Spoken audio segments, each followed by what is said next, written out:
Hey everybody, welcome back to the Wisdom Tradition podcast. This is alexsachon, and today we're going to be continuing our series on the secret history of the 20th century. And this episode is going to be called The Great Depression and the Build-Up to World War II. And just a quick recap, we looked at, in the first part of the series, part one, we looked at how American democracy was overtaken by a different model of governance called oligarchy. That this sort of transition in power began taking place right around the time of the country's first founding. And from the late 1700s up until today, there has gradually and incrementally been a shift in power from the democratic institutions of the country to the political and economic and monetary policies of a private elite network of individuals which together rule as an oligarchy. So that's what oligarchy means. It's rule by the few. And this model of oligarchy goes back a long ways. It actually was the form of government that took over from monarchy, and democracy has always been an ideal, but it has never yet really been achieved. It wasn't ever fully achieved in Greece, and today in the United States, it still has not yet fully been achieved. It still remains an ideal. And so oligarchy is this adversary, or this sort of dweller on the threshold, so to speak, who you have to confront and get beyond before the ideal of our age, our sort of civilization, can be attained, which is democracy, a true democracy. And as I've argued over and over, to bring about a true democracy, you have to have philosophy, because philosophy teaches the individual how to be self-governing, and only the self-governing individual can actually be a responsible citizen and participate in democracy. So the ideal of democracy is also related to the ideal of philosophy, and how do we achieve a society founded on philosophical principles. So that is sort of the long-term motion of the evolution of philosophy, is to try to bring about this sort of new age or new order of civilization that will be based on these higher principles, these higher ideals. So anyway, that was the first series, was we talked about oligarchy versus democracy. In the second series, we looked at World War I, which was a critical period in the rise of oligarchy and how it took over the country. And related to that situation was the rise of the Federal Reserve, which privatized the financial and economic institutions of the country, bringing them out of democratic control and moving them into oligarchical control. And then in the previous section, part 3, we looked at the politics and dynamics involved with the industrial age and the rise of energy as a dominant factor in civilization, and also in war making and war making capacity. So the nations who had imperial ambitions now in this new age had to become dominant players in both industry and in gaining access to energy to supply that energy. And so that was the situation that we looked at in that previous section. And part of that discussion, we talked about the rise in significance of the Rockefeller dynasty, because they were the owners and controllers of the Standard Oil empire, which was really the first great global monopoly on the oil trade. And this corporate monopoly actually interfaced very closely with the American national security establishment and American foreign policy elite, because it became an instrument of economic warfare. It also became an instrument of vital national security interest to the U.S. military, because through Standard Oil, the fuel required to grow the American war machine was insured. And so there really is no difference between Standard Oil and the oil corporations in general and the American national security establishment. The two go hand in hand. And so now in this section, we're going to be looking back at some of the things that we looked at in part 2. In part 1, we're going to be looking at finance and the role that international finance was playing in the period following World War I. And we're going to discuss how certain changes in the international system that took place after the First World War, but before World War II, set the stage for the Rockefeller dynasty to really rise and consolidate its power over the American deep state establishment, or the American oligarchy. So when we say deep state, we're really talking about oligarchy, the vehicles of oligarchy. And then the overt state is really talking about the outer body of democracy, which we have those institutions, but they've been hollowed out and sort of weakened by this inner shadow element, which is this idea of oligarchy. So that's what the deep state represents. So that's the topic of today. It's called The Great Depression and the Build Up to World War II. That's what this article is called. And we're going to be jumping into that in a moment. So this initial section is called, or this first little bit is called the Post-War Gold Standard. And here we're going to be picking up and looking at the international financial system in the decade after the conclusion of the First World War. And so let's jump into it now. All right, let's pick up now with this first section. It's called the Post-War Gold Standard. Heading into the 20th century, the British Empire existed as the central controlling force over international finance. The global economic system that it presided over was at that time rooted in a gold standard, which the City of London's banking oligarchs, as the world's largest holders of monetary gold, were the dominant force in controlling.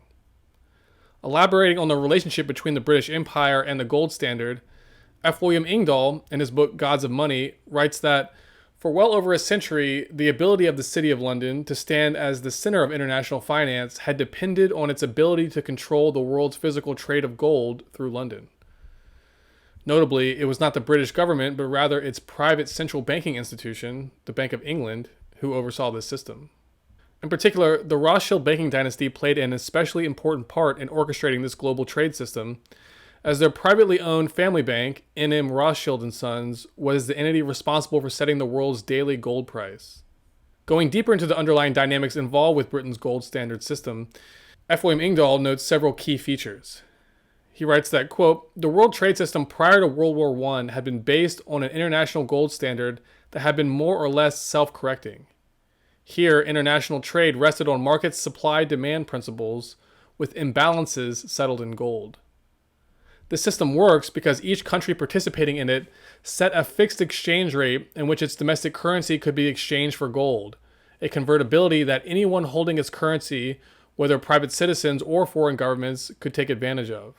So, for example, if Britain racked up a trade deficit with a country like France, it could settle the balance in gold, with the French converting the pound sterling they had accumulated as a result of their trade surplus back into gold.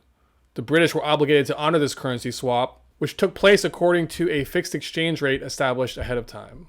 So the idea that two different currencies are both rooted to one common standard, which is gold.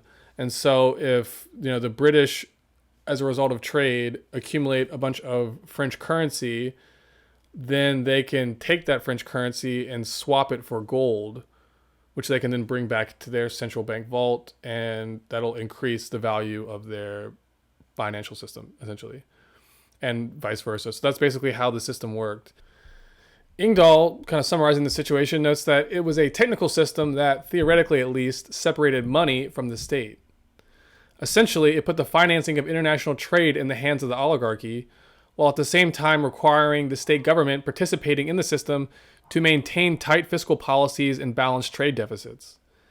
If not, there would be a drain on the country's gold reserves, weakening the value of its currency on the international market. By implication, a country with chronic inflation would lose gold, forcing it to impose higher interest rates to hold its reserves, resulting in a domestic credit contraction. Therefore, while the profits of the system were privatized to the bankers, the responsibility for maintaining fiscal discipline and balanced trade fell upon the shoulders of the state. So basically in this system, all the benefits were accrued at the level of the bankers, which existed in a private level, the central bank. And then the onus for ensuring the fiscal responsibility and ensuring that the public wouldn't become too involved in the system, that was put on the hands of the state. So the state became essentially a vehicle to enforce the system that was privatized upon the public. That's how the system works. So one implication of this system is that there was a financial incentive for countries to circulate too little money in the economy, as this ensured that a drain on its gold reserves would not take place. This is a system that favors the oligarchs while disfavoring the masses, who suffer because of there being too little money in circulation, because the banking oligarchs are incentivized to hoard it. In this system, whoever has the most gold is in the most strategically advantageous position in terms of their ability to dictate the terms of world trade. Heading into the 20th century, England held this position, and its military and navy enforced this privilege with violence. While the system worked well for the British Empire for most of the 19th century, by the onset of the 20th century, it had begun to fall apart. Engdahl explains that toward the end of the 19th century, the British economy underwent a 20-plus year economic slump owing to a gold shortage in the Bank of England. This economic depression ended only due to Britain's violent occupation of South Africa's gold mines, which, by the year 1925, produced fully 50% of the world's gold annually. The onset of World War I only made the situation worse, as the British became financially beholden to the American oligarchy and their hallmark private banking institution, the Federal Reserve. The Americans, led by the House of Morgan, both financed and supplied the British and French war efforts, with both falling into exorbitant debt to the Americans as a consequence. For this reason, by 1919, Britain was no longer the financial superpower it once had been, with the oligarchs on Wall Street rising instead to take their place as the new center of power in world geopolitics. In his writing, Engdahl elaborates further on the advantageous position the U.S. found itself in after the end of the First World War. He states that the United States had emerged from the war in a most powerful position as the creditor to all major European countries. America's gold stocks had multiplied fourfold during the war, giving it the world's largest monetary gold reserves. Britain, by contrast, had massive foreign debts, mostly to the United States. Its currency had sharply depreciated, and its reserves of gold had fallen dangerously low. Until the 1914 outbreak of war, gold had been the basis of the international monetary system, a system that had been centered in the City of London since the Napoleonic Wars. But after the war, the United States, as the world's largest holder of central bank gold reserves, had emerged to become the new dominant power at the center of world order. The American oligarchs made their intentions known to the British in very clear terms when the U.S. Treasury demanded, at the Versailles peace talks in 1919, that all Allied nations, particularly Britain, must repay all their billions of dollars of war loans.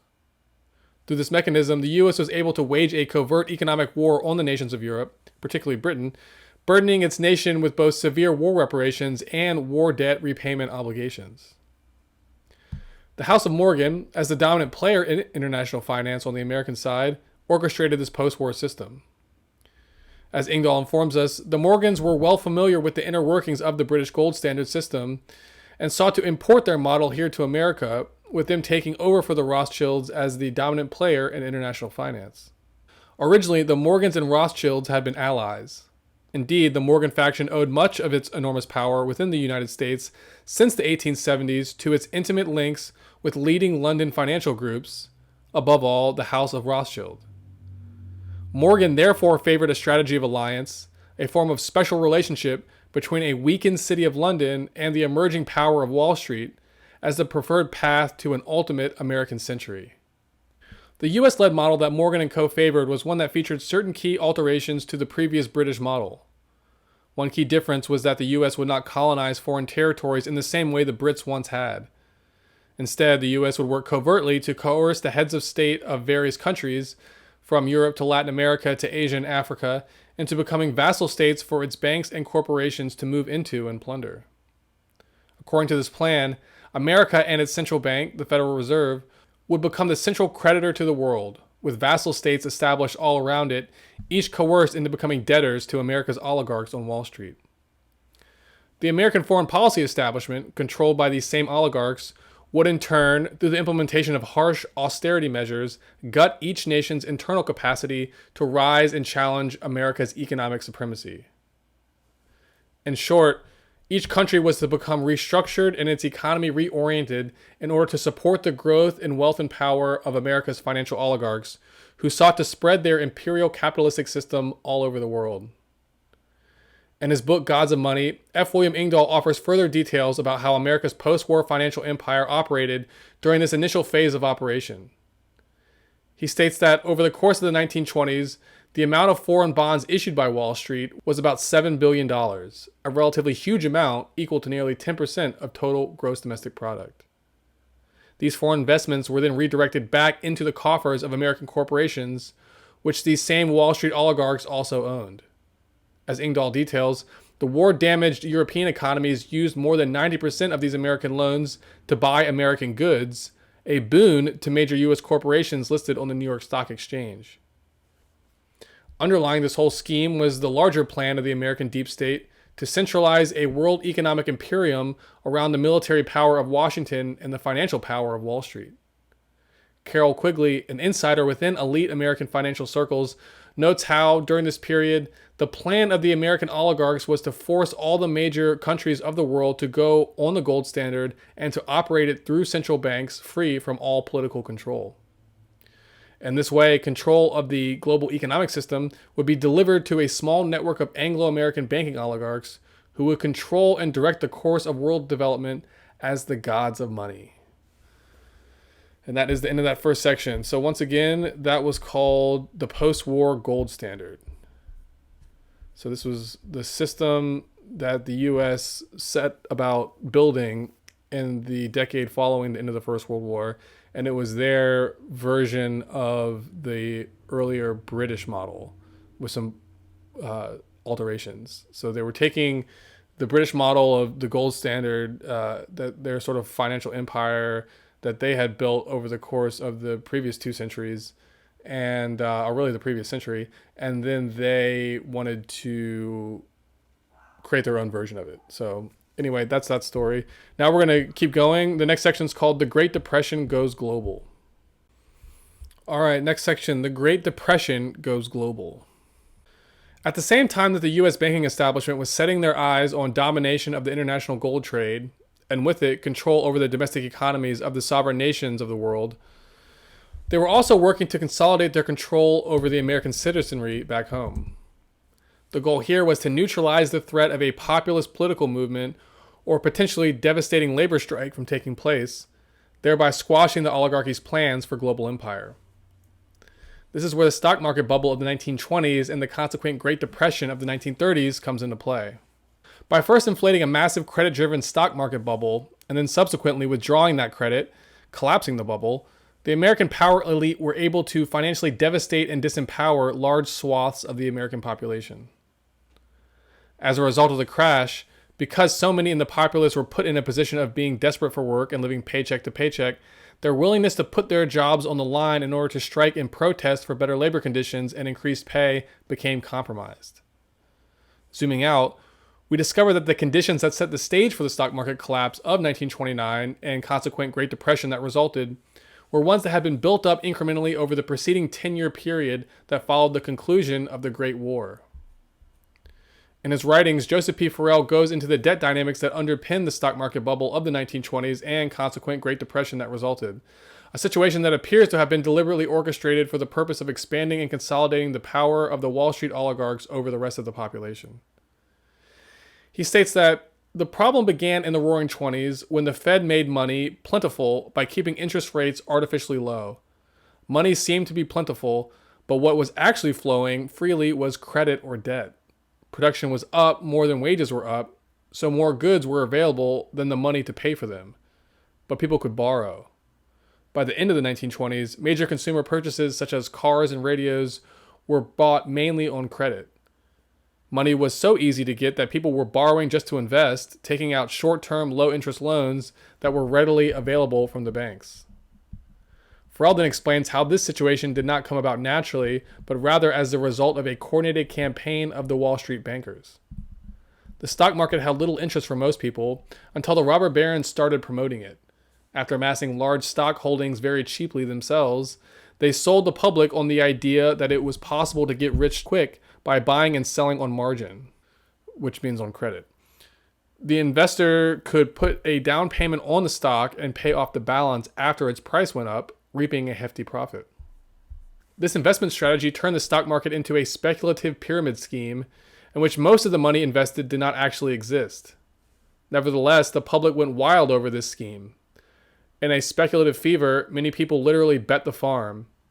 Homesteads that had been owned free and clear were mortgaged to the bankers, who fanned the fever by offering favorable credit terms and interest rates. In sum, F. William Engdahl writes that behind the facade of American prosperity in the 1920s was an edifice built on debt and illusions of permanent prosperity and rising stock prices. As with the tech, stock market, and real estate bubbles of recent years, America's conspicuous consumption during the Roaring Twenties was based on an illusion of rising household wealth for the majority of its citizens. This severely distorted, debt-driven consumption model created the nation's illusory wealth, the Achilles heel of the economy in 1929.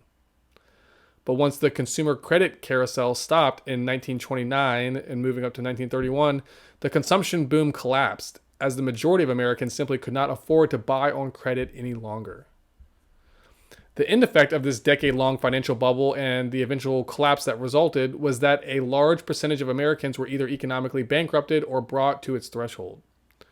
By means of the speculative bubble of the 1920s and its consequent collapse, the American labor force became politically neutralized and turned into yet another dependency of the Wall Street oligarchy, joining the peoples of foreign nations as the target of the American oligarchy's merciless economic warfare strategies. In the meantime, the American oligarchs were able to further expand and consolidate their wealth, thereby reinforcing their position as the autocratic rulers over America's now hollowed-out democratic system. Engdahl offers further details on how the oligarchy took advantage of this crisis. He explains that by 1929, as the number and size of giant corporations such as U.S. Steel, General Electric, and RCA Corporation continued to expand, some two-thirds of the industrial wealth had passed from individual ownership to ownership by large publicly financed, privately owned corporations. At the top of the corporate pyramid of control stood the major banks of Wall Street, such as J.P. Morgan, Chase Bank, Kuhn Loeb, Mellon Bank, and the like. Adding further insult to injury, a series of Republican tax cuts during the Coolidge presidency, drafted by the very wealthy Treasury Secretary Andrew Mellon, further shifted income to a tiny minority of corporate owners and those who inherited wealth. The tax cut benefited the wealthy, helping to concentrate more of a share of rising national income into the upper 0.1% of very wealthy Americans. Meanwhile, taxes on the middle class and poorer families increased. Connecting these events back to the gold standard policy of the U.S. financial oligarchy that we discussed in the previous section, Engdahl explains that the fundamental cause of the global depression and banking crisis of the early 1930s, and also the driver for the stock bubble in the first place, was the misconceived attempt by the House of Morgan and the Wall Street banking establishment to replace the City of London with New York as the heart of world finance. Gold would play the decisive role in this attempt. Here we find that the American oligarch's policy of indebting its domestic population was intimately connected with its foreign affairs strategy of creating debtor nations throughout the world, particularly those nations, Britain and Germany notably, that might pose a threat to American power if they were to develop their economies free from American involvement.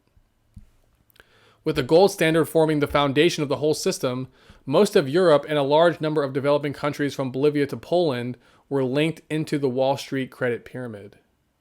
It therefore put the entire world financial system in a precarious position when, in 1929 to 1931, the domino-style failure of those Morgan-initiated credit links to Europe and beyond turned a manageable American stock market crash into the worst deflation crisis in American history, precipitating a global depression. If the domestic stock market bubble in the U.S. was built off unsustainable foundations, as we covered earlier, making collapse inevitable, the same can be said of the U.S.'s Morgan-led post-war international lending policies. The two came together to create the perfect storm that was the Great Depression. Engdahl explains how and why the international lending policies of the U.S. were doomed to failure. First off, as we noted above, despite the pleas of the Allied powers for the cancellation of their war debts, the U.S. government had insisted at Versailles in 1919 that Britain, France, and Italy repay its U.S. war loans in dollars. The question then became, how were they to get these dollars? Well, going against this motion was the fact that a series of U.S. protective tariffs in the 1920s, beginning with the Fordney-McCumber Act of 1922 and ending with the infamous Smoot-Hawley tariff of 1930, had raised U.S. import barriers to an all-time high. This made it difficult, if not impossible, for European nations to repay their war debts or reparations through the traditional method of building trade surpluses with the U.S. Therefore, Europe had no recourse except to borrow even more from U.S. banks. In this way, the whole edifice of dollar credits that supported Europe's debt pyramid during the 1920s rested on the loans of New York banks, above all from J.P. Morgan and Co., which were sent to Europe to refinance short-term credits. So you see, there's a debt pyramid being built up in foreign lending to the European governments in this unsustainable situation. At the same time, a domestic debt bubble is being blown up, and it's also built on unsustainable foundations. And so what's happening is that there is a false perception of sort of prosperity all around the world, but it's built on this pyramid model that can only collapse. So this situation was further exacerbated by the fact that the Europeans' debts to Washington equaled almost precisely the sum of war reparations the British, French, and Italian allied governments had imposed on the defeated German economy at Versailles. Seemingly, this was by design. The Germans owed money to the European allied powers, which in turn was to be forwarded to the US as a means to service their own debts. But this design created a situation that was inherently unstable, as the allied countries, in order to service their own debts to America, needed Germany to repay its Versailles war reparations in dollars. So Germany, the whole onus for all the post-war reparations was falling on the shoulders of Germany, essentially. And then how was Germany to make these payments? Because it was at the same time under all these regulations that designed to keep its industry from growing, because the fear would that it would grow right back into a war machine. So you have this situation that cannot possibly last. But that was nonetheless what was put into place after the First World War. At the time, Germany, with its domestic industrial base depleted and suffering from extreme sanctions designed to prevent the reindustrialization of its military machine, had no realistic way of obtaining enough dollars to service this whole American-driven debt scheme. Overall, as Ingdahl summarizes, the entire edifice of the world financial system during the Roaring Twenties rested on this absurd and fragile Ponzi pyramid of international loans and debts. In 1929 to 1931, this whole system collapsed, it having lasted only a decade. So that sets the stage for how and why the Great Depression took place and the stock market bubble was ballooned up. Now we are going to move on and consider further the collapse of the post-war gold standard. So next section is called the post-war gold standard collapses. And we'll be jumping into that right now. Okay, the post-war gold standard collapses. As we just explored, the post-war structure of international finance was built on an unsustainable edifice of dollar-denominated debts, which fell largely on the shoulders of Germany to service. This unsustainable structure began to teeter in 1929 and finally collapsed for good in 1931. Explaining how this happened, Ingdahl writes that in March of that year, Austria, a tiny shard of the pre-war Austro-Hungarian Empire with 6 million people, announced that it had entered talks with Germany to create a common customs union to boost trade as depression threatened. Such a union would not even be a technical violation of the Versailles Treaty. It was certainly no threat to world security. But, fearing a resurgence of Germany, France reacted to this announcement by swiftly demanding immediate repayment of some 300 million in short-term credits owed by Germany and Austria to French banks, to pressure both countries to halt their customs union. The demands triggered a panic flight from the shaky Austrian currency, causing a number of bank failures in the country, ones with systematic linkages to the economies of neighboring European countries. Consequently, the crisis spread across Austria and into the interconnected German banking system like a brush fire. The collapse of the Credit Anstalt in Austria led to a depositor panic bank run on the systematically important German banks, creating a currency crisis there as well. This ignited a panic flight of foreign banks out of German assets, as investors feared worse to come. Germans also began flight capital out of the Reichsmark and into dollars, sterling, francs, or gold. The crisis was fully focused now on Germany's debt, private and public. By July 1931, the gold reserves of Germany, Austria, Hungary, and most of Eastern European countries had been drained, and most banks had been closed. As a consequence of these events, the entire post-war international financial edifice was beginning to crumble. The U.S.'s own domestic financial system, already in depression, was heavily exposed to European debt as a result of its post-war lending policies. Therefore, the situation going down in Europe served to further exacerbate the U.S.'s domestic credit crisis. As Ingdahl explains, the edifice of the post-war gold exchange standard had been built on an international credit structure centered on New York bank loans, which in turn were predicated on the ability of the major European economies to continue borrowing to finance their own economic growth at abnormally low interest rates.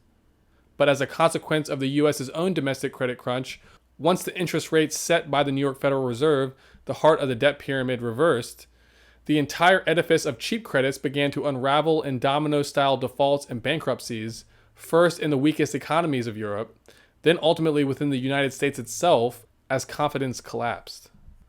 While the global financial system was beginning to unravel everywhere, the Morgan-led gods of money on Wall Street refused to change course, attempting desperately to salvage their gold standard and with it, their dreams of an American financial empire. Engdahl points out that this situation resulted ultimately in the destruction of both, even though the American oligarchs refused to accept the fact. Engdahl emphasizes that it was not because of economic orthodoxy that the U.S. held onto the fixed gold standard so long. It was because the powerful forces directing Wall Street, the money trust, were determined not to sacrifice their goal of a U.S.-controlled global money power operating through the gold exchange standard that J.P. Morgan & Co., Benjamin Strong, Dillon Read, Edwin Kemmerer, and the leading financial elites of the United States had built on the ashes of World War I. In true oligarchical fashion, in order to keep their self-serving ambitions for world power alive, they had few qualms about plunging the economy of the United States into the most severe depression in American history. Meanwhile, as a result of the 1931 credit crisis, France and Britain had maneuvered themselves into a more advantageous financial position in relation to America. Engdahl states that as a result of its actions against Germany and Austria, France was left in an extraordinarily strong position when the greater European crisis erupted. Britain, meanwhile, decided to de-link its domestic monetary system from gold. This resulted in a devaluation in their currency, which boosted British exports and mitigated the effects of world collapse. Following their lead, in rapid succession, other European countries left the gold standard, except for France. The United States, meanwhile, clung to the deflationary gold parity until April 1933. As a consequence of all this, the international credit market dried up during the 1930s. Engdahl explains how, with no gold standard to serve as a psychological underpinning for the possible risk of huge international loans, banks were forced to look closely at the actual credit risk of their borrowers. What they saw was scary. The result was that international credit dried up almost overnight. Banks, fearing default, called in existing loans. The cumulative effect contributed to a self-fulfilling cycle of default and deflation worldwide. This turn of events would have a big impact on the inner power dynamics of the American deep state, the oligarchy-controlled shadow government that had been positioned into place gradually during the Gilded Age and the early decades of the 20th century. Engdahl offers further elaboration on the transition that began taking place during the interwar period within the American deep state, which had up to then been dominated by the House of Morgan. He writes that from the years in which Morgan & Co. were the exclusive bankers to the UK Treasury during the First World War, the House of Morgan had built its growing international influence through deepening and leveraging its ties to the power of the fatally weakened City of London.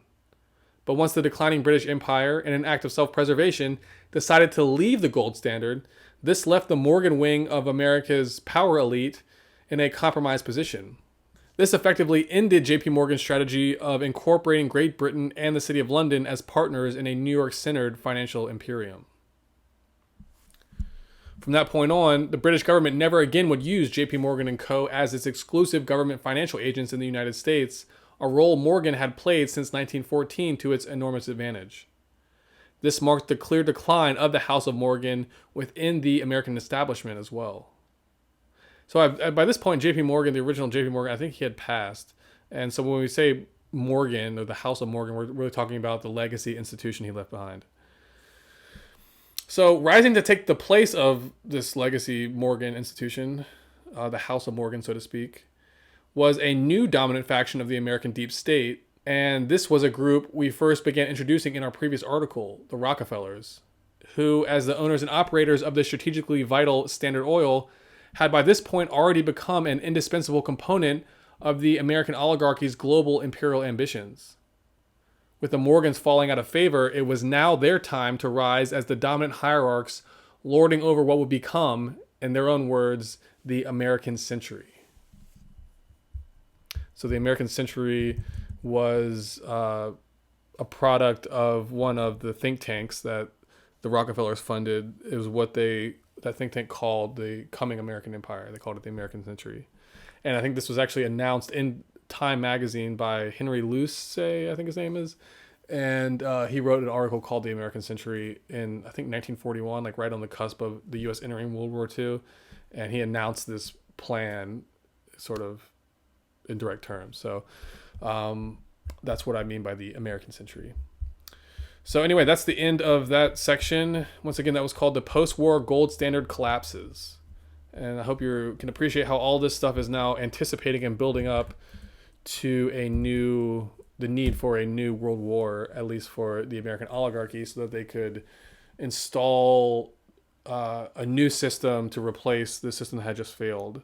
But they would need this next war to make it happen. So that's how World War II essentially came about. Like World War I, it was an oligarchy-fueled situation. Okay, let's move on. The next section is called The New Deal and the Restructuring of U.S. Finance. And this all took place after the Great Depression and set the stage for the sort of final checkmate that the Rockefellers would put on to the House of Morgan in order to bring their new system into fruition. Okay, the New Deal and the Restructuring of U.S. Finance. As we covered in the previous section, the plot of the Morgan-led Wall Street bankers to port over to America the imperial financial model of Britain's gold standard had initially been a success for U.S. banking institutions and certain of its corporate cartels. But the good times wouldn't last long. Ultimately, the entire edifice would crumble into collapse, with all the nations involved ultimately being forced to delink their currencies to gold. This turn of events resulted in the formation of an oppositional movement within the American deep state, one that wanted to see the American oligarchy pivot away from its previous Morgan-driven policies, pursuing instead a new grand strategy for empire formation. As we will see, the Rockefeller faction of the American oligarchy became the leaders of this change management effort. Over the course of the 1930s, they would succeed in their campaign to shift the course of American empire, while in the process rising to displace the House of Morgan as the central power players in American oligarchy. In his book, Gods of Money, F. William Engdahl provides a detailed account of how this transition in power from Morgan to Rockefeller took place. He begins by pointing out that the United States' initial bid at creating a global imperium, an informal empire of finance secured by the world's most powerful military, had proven a catastrophic failure, one that plunged the United States into the worst financial crisis in its history, with chain reaction bank failures and years of depression. Of course, this collapse was lawful and entirely predictable, given the fragile international system of bank loans and bond underwriting that had been created by the House of J.P. Morgan and Co. after the Versailles Peace Conference in 1919. Consequently, a new direction in American grand strategy was needed, and the Rockefeller wing of American oligarchy swooped in to provide it. Under their direction, within less than a decade, Wall Street and the powerful families behind it were ready to make their second and victorious bid for global power. And this would come about through World War II. Summarizing the situation, Engdahl writes that amid the turmoil of the 1929 to 1933 New York stock market meltdown and the failure of the thousands of smaller regional banks across America, a titanic power struggle was taking place within the highest ranks of the New York banking elite over who would emerge strongest from the crisis. Initially, it was the House of Morgan who dominated the Wall Street Money Trust, but after 1931, the Rockefeller Group and their banks emerged as the unchallenged leaders of the emerging American domination of the globe. As we will see, the plans and vision of the Rockefeller faction differed in important ways from those of the initial group of imperialists led by J.P. Morgan. One of the main differences has to do with the type of banking policies the Rockefellers preferred.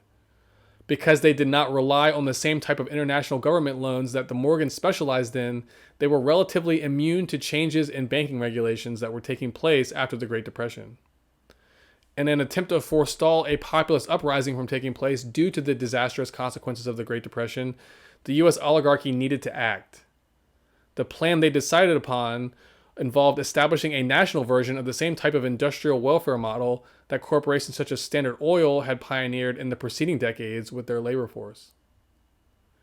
This new Rockefeller-backed social welfare policy came in the form of the New Deal policies of President Franklin Roosevelt, which were adopted immediately upon his inauguration in 1933. Ultimately, the U.S. oligarchs chose to adopt the New Deal policies for the same reason that corporate cartels like Standard Oil had chosen to do so decades before, as an attempt to neutralize the power of the labor movement and as a means to subvert their claims for more radical wealth distribution policies. As a result of the New Deal, two new events took place. First, from now on, the federal government would come to play an increased role in American life. Second, the cost structure of the American government would see a significant rise. In response to this new situation, the U.S. financial system would be re-engineered, moving away from its former Morgan-led focus of servicing the debt of foreign governments. Now its focus would be to service the exploding national debt of its own government. Engdahl offers further elaboration on this important transition, writing that the long-term consequence of the Roosevelt-era policies was a dramatic shift away from the power of international private banking, especially investment banking, as done by J.P. Morgan, Kuhn Loeb, Dillon Read, and others. Their ability to earn bountiful profits from underwriting bond issues in Europe or Latin America collapsed in September 1931 when Britain left the gold exchange standard. Replacing this model, in the new era, the business of U.S. banking would shift dramatically from financing stock market buying and international loans to that of financing the rise of an enormous federal government debt. Banks became, in effect, government bond traders rather than commercial business lenders. So this is a big, big change, and this change served to undermine the power of the J.P. Morgan dynasty. And as we will see, because the Rockefellers, their empire was not built on this type of international finance, it was built on international corporate control over a key resource. And so the house bank of the Rockefellers, Chase Bank, was more of a commercial bank rather than an international type of government lending institution like the Morgans had. So because its bank was very different, it was well positioned in this new environment to succeed, while the Morgans were not well positioned at all. So that's part of what happened here during this transition period. Fueling this transition in the structure of U.S. banking was the well-known Glass-Steagall Act, also passed in 1933, which was formulated as a measure intended to curtail future stock and financial speculation bubbles. Among the new regulations it introduced were ones intended to prevent bank holding companies from owning other financial companies, including insurance and investment banks. In addition, it established the Federal Deposit Insurance Corporation for insuring bank deposits. Overall, while this act was good for the overall stability of the U.S. economy and therefore to American national security, it also represented a second devastating blow to the primacy of the House of Morgan in New York finance. Notably, as Engdahl highlights, the only major New York bank that encouraged Congress to pass the Glass-Steagall Act was Rockefeller's Chase Bank. So the Glass-Steagall Act basically outlawed a lot of the type of financial policies and sort of financial schemes that the Morgans were using in the previous decade to build up these enormous credit bubbles. And so that was a further boon to the Rockefellers and a further blow to the Morgans. And then this is a key thing. We're talking about the Glass-Steagall Act. Listen to this. Notably, as Engdahl highlights, the only major New York bank that encouraged Congress to pass the Glass-Steagall Act was Rockefeller's Chase Bank. Describing the backroom process of how this went down, Engdahl writes that Chase Bank Chairman Winthrop Aldrich strenuously lobbied Congress to pass Glass-Steagall despite the strong opposition from Morgan and other New York banks. Meanwhile, the Rockefellers had one of their top men, a former Rockefeller employee, at President Roosevelt's side. And this is FDR confidant Harry Hopkins. He would make certain Roosevelt did what was useful for the vast Rockefeller interests. The reason for the Rockefellers' enthusiasm for the project was that, unlike J.P. Morgan, Chase Bank had become the world's largest deposit bank largely through extending traditional commercial loans to the circle of Rockefeller companies such as Standard Oil. Chase was therefore less dependent than Morgan on the underwriting of international bonds or the speculation in buying and selling of stocks, these being the primary financial schemes responsible for bringing about the Great Depression in the first place. Therefore, while most of Wall Street initially treated Roosevelt's New Deal as anathema and as a major step in the direction of economic Bolshevism for the United States, the Rockefeller brothers realized that they could use the Depression crisis and the emerging role of the state to huge advantage in building their global empire. and use it they did. During the course of the Depression and the Roosevelt presidency that followed, the Rockefeller faction consolidated its decisive role in United States domestic and foreign policy. In sum, the shifts taking place in U.S. finance during the 1930s had the effect of displacing the Morgan wing of the American deep state, with a new faction centered around the Rockefeller interests rising to replace it. Therefore, when we zoom out and look at the larger patterns underlying world events during the 1920s and 30s, we discover that behind the financial restructuring of Wall Street that was playing out during this period, a covert battle was also being waged between the Morgan and Rockefeller factions of the American deep state.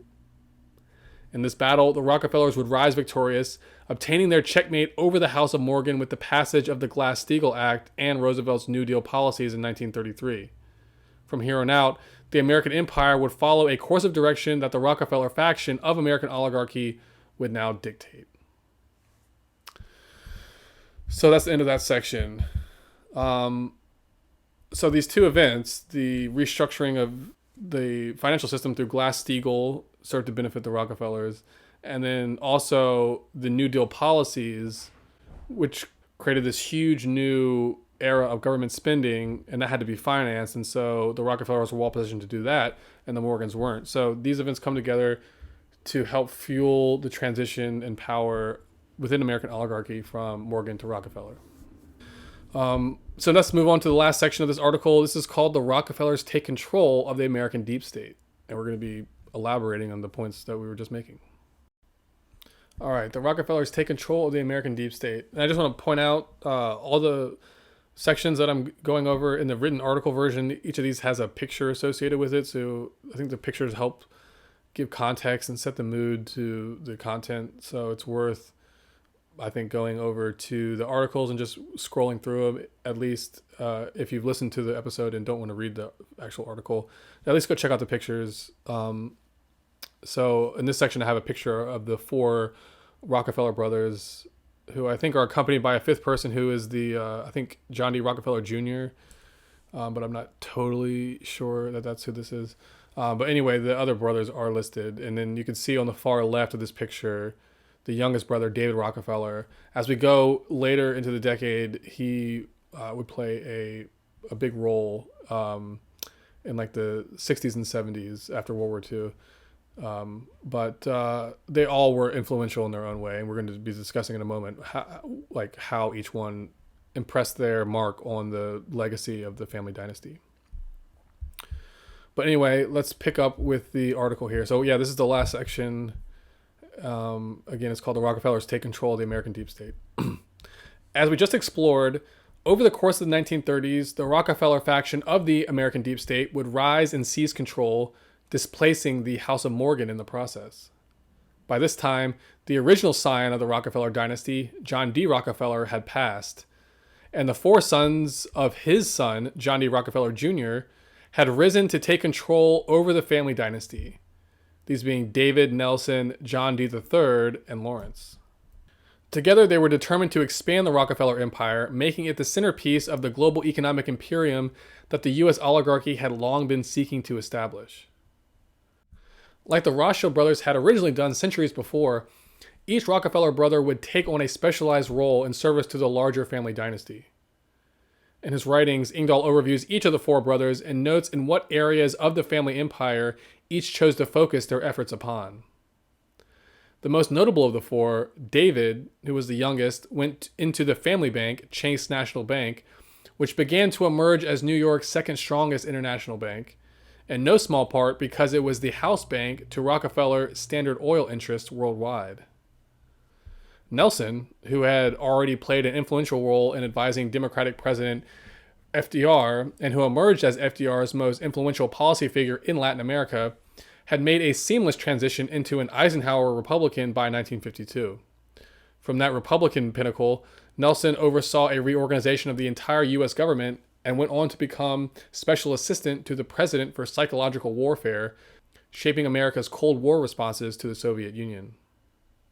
Brother John D. III, who had played a central role in post-war Japan and in population control programs, was also heading the Rockefeller Brothers Fund and the Rockefeller Foundation, whose grants were shaping the future of academic research worldwide, all to the ultimate benefit of the family's private agenda. The fourth of the politically active brothers, Lawrence, the business entrepreneur of the four, founded in the 1960s through his Vinrock venture capital group a small semiconductor company called Intel Corporation. Together, these four brothers worked to corner key markets within the American military-industrial complex, holding positions of interlocking directorates in numerous key firms involved in American empire. These include McDonnell Aircraft, Monsanto, DuPont, Hercules Powder, Nuclear Development Corporation, General Electric, and Rockwell Manufacturing, not to mention the old family stalwarts Standard Oil and Chase Bank.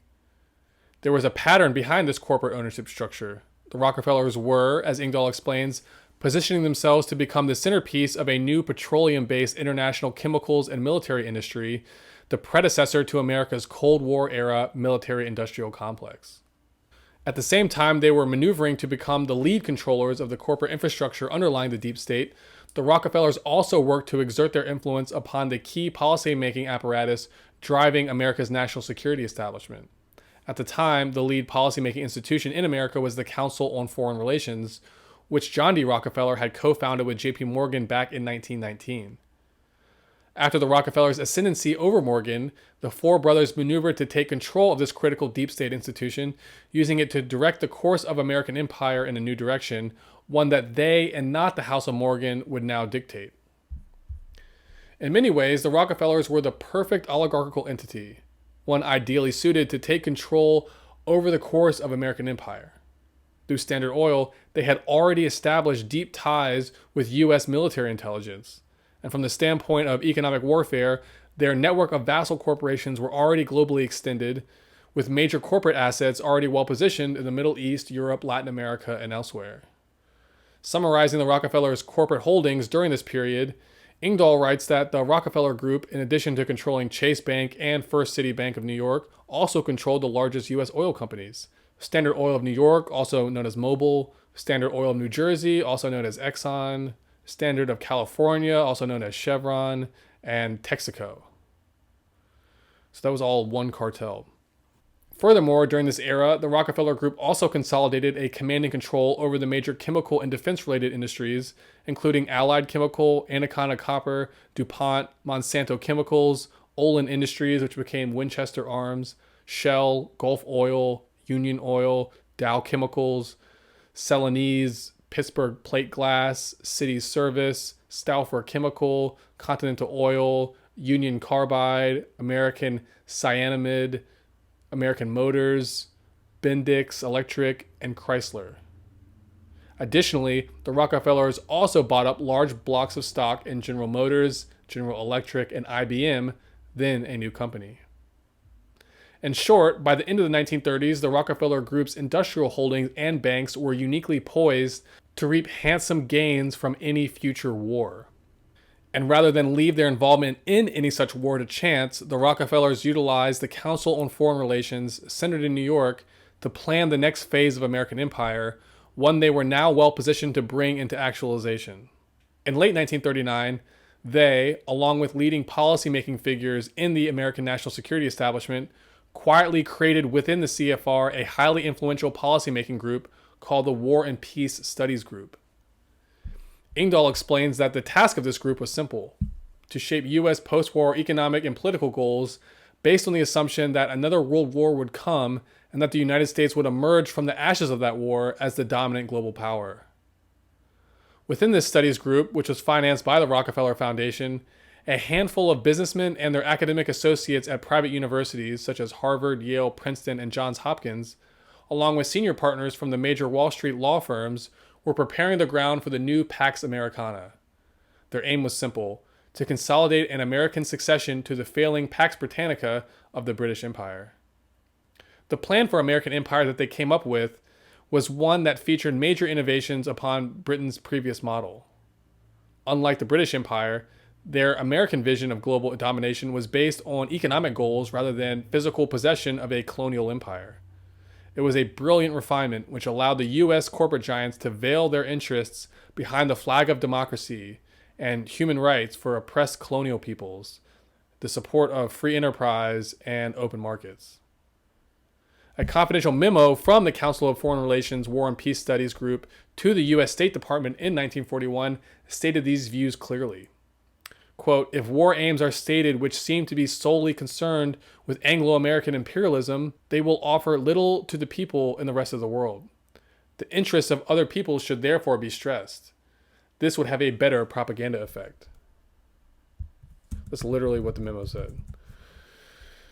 Overall, the influence of this Rockefeller-led group cannot be overestimated.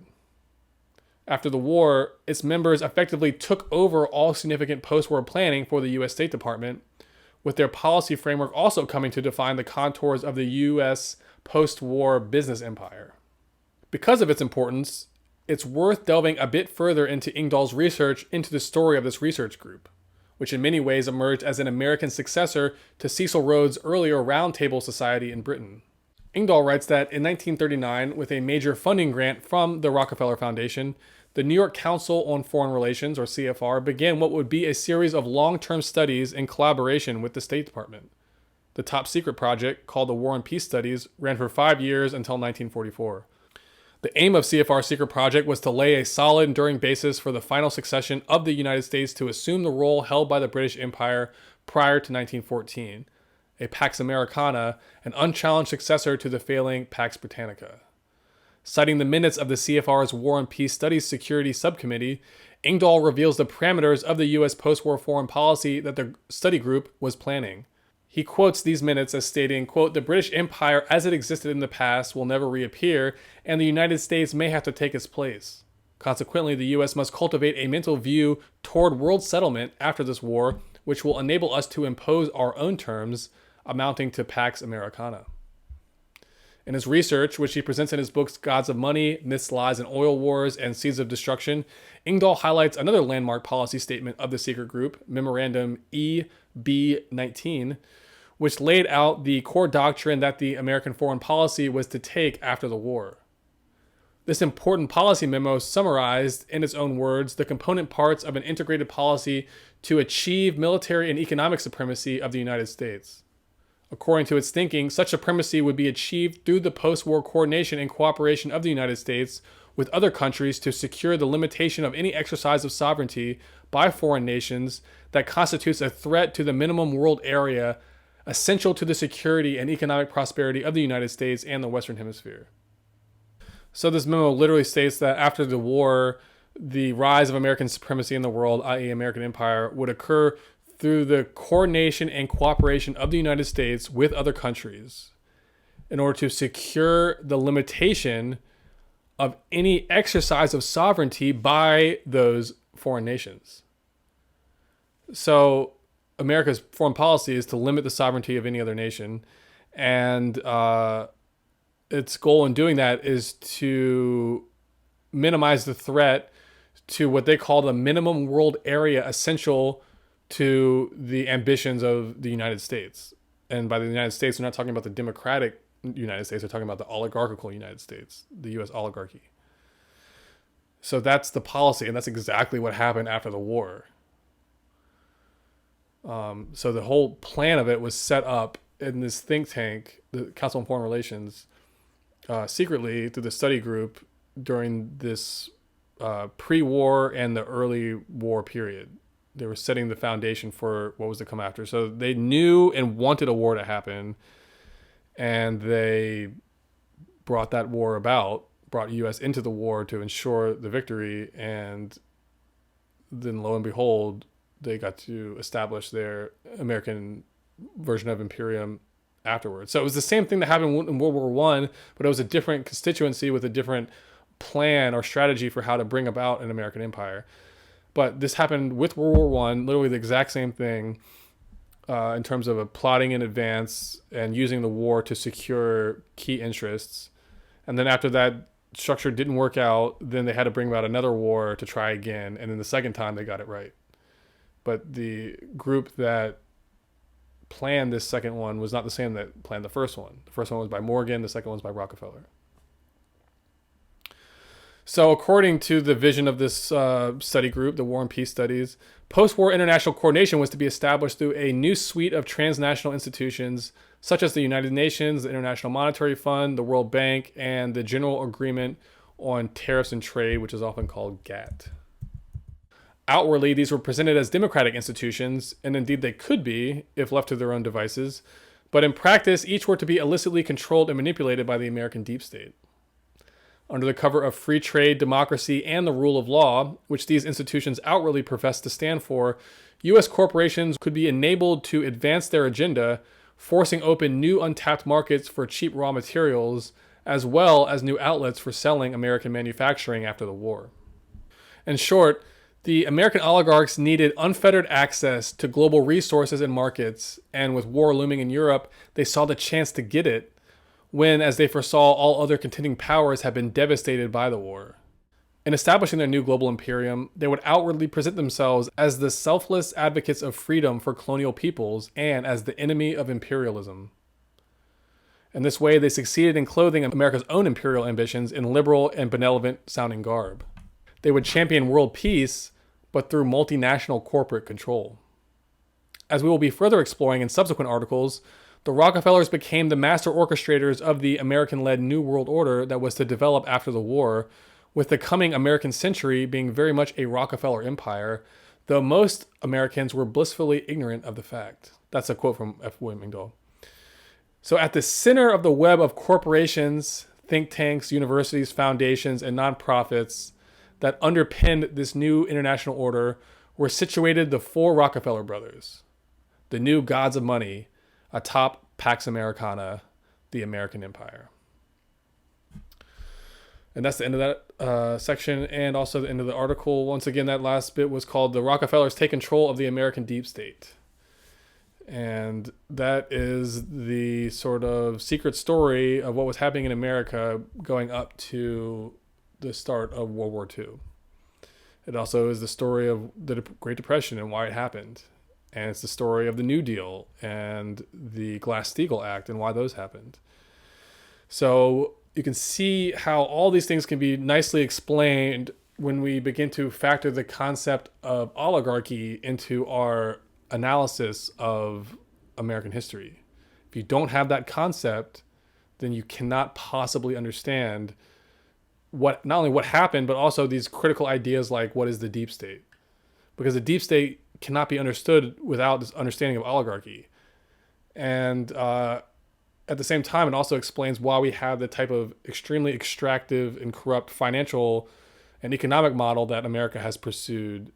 And outwardly, it's clothed as a type of ideology, but inwardly, it's just a tactic. It's just a strategy or a means to consolidate power and wealth in the hands of a few, so that they can rule over everyone else as a type of, literally an oligarchy or a plutocracy. It's no longer is there one absolute ruler, but there are now a small network of absolute rulers, as you could say. But the situation with this is that because there's more than one, there isn't any single individual who has the power to now step in and change it. Because the power of any one individual in the network depends on the others. So like the military aspect depends on the financial aspect, and that depends on the corporate aspect. So there's not a single person who has the power to change this setup. It's like a self perpetuating. It's like a perpetual motion machine of corruption that sets in. So in the old system, if you had in the old monarchical system, I'm not advocating for this. I'm just explaining the difference between monarchy and oligarchy. In the monarchical system, if you get a corrupt monarch, you could replace that monarch with a different monarch, and that one, had the absolute authority to change the system. But once things move into oligarchy, no single individual has that power, so it becomes a challenge. And so the challenge is not to revert to monarchy, obviously, but it's to move forward into this ideal of democracy. And well, how do you do that? Well, that's the challenge, and that's what we'll be exploring. But essentially, I think you have to approach it on one level in the population, but equally, you have to go into the oligarchy and change it within that class. And you have to change the hearts and minds and vision of the people in that class. You can't just have it be like a French Revolution style populist uprising and overthrow, because if you don't change the psychology, you're just going to, the people who you're putting in here from the populace are just going to recreate the same system. So the challenge is, how do you move the entire system into a new situation? And that's ultimately what I'm going to try to lay out a plan for, or a concept or vision for, as we move into the final chapter of this book. And that's how I want to conclude things. So that'll wrap things up for today. I hope you'll follow along for that ultimate conclusion. But at the very least, you're definitely going to want to stay tuned for this upcoming bit, these next few articles, which are going to be on the untold story of World War II. And I'm going to call it the race for the prize. And you'll know what that means as we go into it. So that's coming up. It's going to take me a few days at least to get going on that, and to start the preparation of the first article in that kind of mini series, because there's a lot of material I need to organize before I can really establish what the first article is going to be. But I have an idea how I'm going to do the whole thing. I have all the material put together, the research, I mean. So it's just a matter of kind of weaving it all together. But I will do my best to get that out as soon as I can, and to move things along towards the conclusion of this book. So until then, God bless. Thanks everybody for tuning in, and I'll see you next time.